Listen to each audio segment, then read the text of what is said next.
Daddy, go get her. Chapter 1: A Twist of Fate.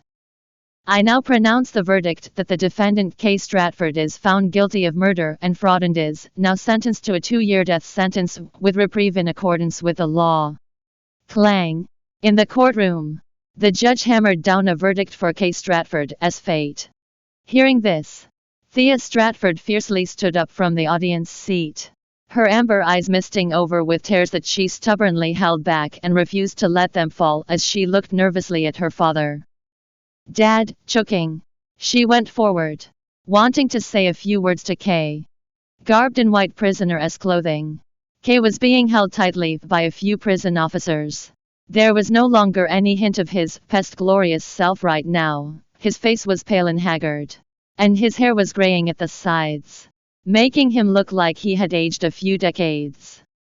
Thea, trust me. I am not a murderer, and those are false accusations. I've been framed. Like sharp knives. His words pierced right into his daughter's heart, hurting her. Of course, she believed that her father, who had been such a friendly and harmless soul, could never be a murderer. Holding back her tears, she said in a hoarse voice, Dad, don't worry. I'll find a way to overturn the case for you to save you. It's not visiting hours, now time for the prisoner to go back to his cell. When the prison guard saw Thea blocking the way ahead, he looked really impatient and pulled her away. Thea, who was exhausted and was already struggling to keep upright, now stumbled and fell to the ground after being shoved. Although she bruised her wrist and it hurt, she couldn't cry. After all, she still had to find a way to save her father. Oh, Sebastian Jennings. He is my fiancé, so he must have a way, right? As if grasping a lifeline, she hurriedly called Sebastian and cried to him about the situation. Are you honestly begging me to save your father? Thea, don't be naive. At first, I planned to marry you because of your father's wealth. Now that the Stratford family is bankrupt and Kay is in jail, why should I save him? Through their peace, Sebastian's words were akin to razor-sharp blades, viciously stabbing into Thea's heart. Her lower lip was almost bitten to the point of bleeding as she spoke in a trembling voice. The business world knows that the Stratford and the Jennings family will soon be joined in marriage. Even if you're regretting it now, you still have to put on an act. Aren't you afraid of affecting the reputation of the Jennings family? Well, I suppose you're right. Sebastian's voice came slowly. Since you've begged so sincerely, I'll grant you this opportunity.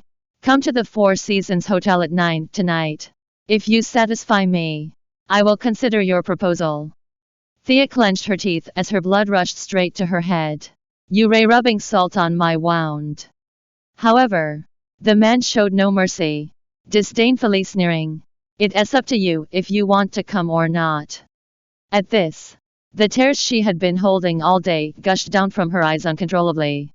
Sebastian had clearly said that he would not marry her, but he wanted her to go to the hotel to accompany him. In other words, he wanted her to be his side chick. Will he still save Dad if I don't show up? What if? When her superficial friends saw that her father had landed in trouble, all of them acted as if they never knew her. In her grief and anger, Thea made a solemn decision. She had no choice but to dance with the devil. Arriving at the Four Seasons Hotel, Thea came to the door of the agreed private room and knocked on the door. However, the door was not locked. Therefore, she trembled before pushing the door in, feeling herself surrounded by darkness. Her lips were taut, and her long eyelashes trembled minutely as she called out, Sebastian, I've come as you asked. You are. Before she could finish, a black shadow suddenly flashed in front of her eyes. With it came hot breathing and the fragrance of cologne that was starkly different from the one Sebastian usually used.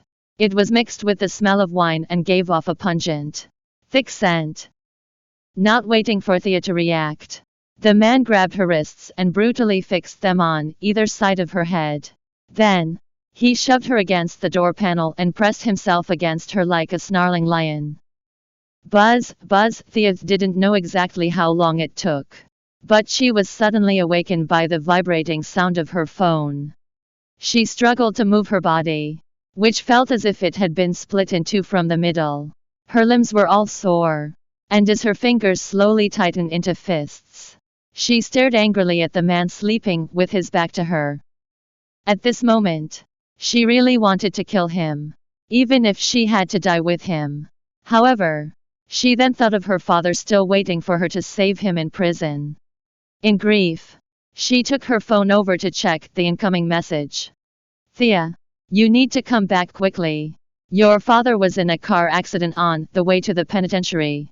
No one has any idea what's going on. The moment Thea saw the text message, all the blood in her body seemed to have frozen. Sitting up violently from the bed, she accidentally hurt the wound on her lower body, its pain causing her face to blanch.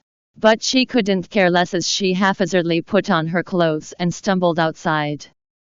How could there be a sudden car accident? Everything was just fine before. When Thea left, a breeze gently blew by, causing the curtains to sway in the wind, as the clear and bright moonlight filtered through the gaps in the curtains and sprinkled on the bed. It also illuminated the man's face. He had a high nose bridge as well as thin and sexy lips, and the cold contours of his features were exquisitely carved. Even when he was sleeping, his eyebrows were furrowed. It was a face that had a few similarities with Sebastian's. Only, he was not Sebastian. Thanks for listening to the Bravonovel audiobook. Welcome to download the Bravonovel app. Read the novel Daddy. Go get her online and get the latest updates.